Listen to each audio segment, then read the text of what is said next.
Ganito kalutong naman ang fried chicken ang ating lutuin. Tara, samahan mo ako. Dahil sa video nito, magluluto tayo ng Chowking style fried chicken. Mayroon nga tayo ditong karning manok. Mahigit 1 kilo to. Bali pinaghalo ko yung leg part sa thigh part. Ang gagawin natin dito ay ibabrine muna natin ito. Makakatulong yung pagbabrine para mas maging juicy yung kinalabasan ng ating lulutuing fried chicken. Naglagay na nga ako dito ng bawang at nilagyan ko na din ito ng lemon. Ang ginawa ko lang sa lemon ay hiniwa ko lang ito ng maninipis. At naglagay na din ako dito ng buong paminta. At dito sa parte nito ay nilalagyan ko ito ng asin. 2 dakot nga ng asin na aking inilagay. At saka natin ito bubuhusan ng tubig. Sa tubig naman ay dapat nakalubog ang ating karning manok. At bago natin ito itabi ay lalamasin ko muna ito or imamassage ko muna ito para madaling manood ang mga pampalasa natin inilagay dito sa ating karning manok.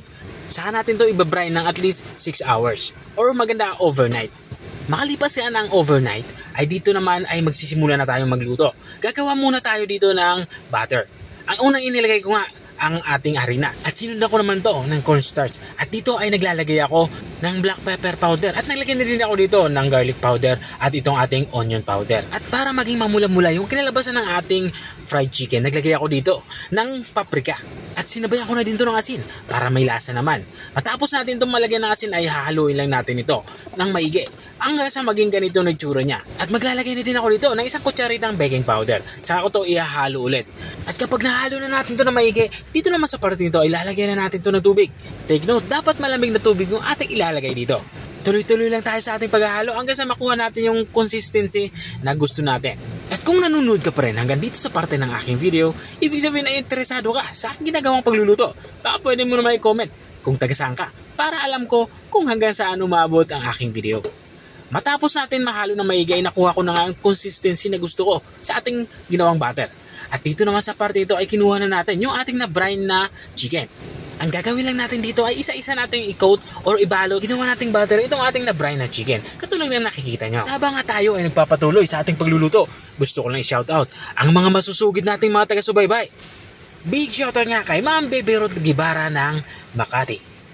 Shoutout din kay Ma'am Ruby Bamba ng Mahaldan, Pangasinan. At shoutout din kay Sir Rodi Yari ng Isabel, Leyte. At maraming salamat din sa mga walang sawang nanonood at nakasubaybay dito sa aking channel. At balikan natin itong ating nilulutong ulam. Dito nga sa parte nito ay nagsimula na nga akong magprito. Bali, ang ginawa ko lang dito ay pinainit ko ng maigi yung ating mantika. At nang uminit na nga yung mantika natin ay pinahina ko na yung ating apoy sa pinakamahinang apoy. Ang gagawin natin dito ay ipiprito lang natin to ng 15 minutes sa napakahinang apoy. At makalipas ka ng 15 minutes ay ganito na yung itsura niya. Kung nakikita nyo nga, sobrang lutong na nga at namula-mula na nga itong ating nilutong fried chicken. At hanguin ko na nga ito at papalabigin. At ito na nga yung ating Chowking style fried chicken. Kung nakarating ka hanggang dito sa dulo ng aking video, maraming salamat sa panunood.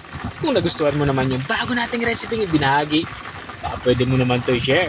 O siya, hanggang dito na lang ako. Kita-kita ulit sa mga susunod kong mga videos.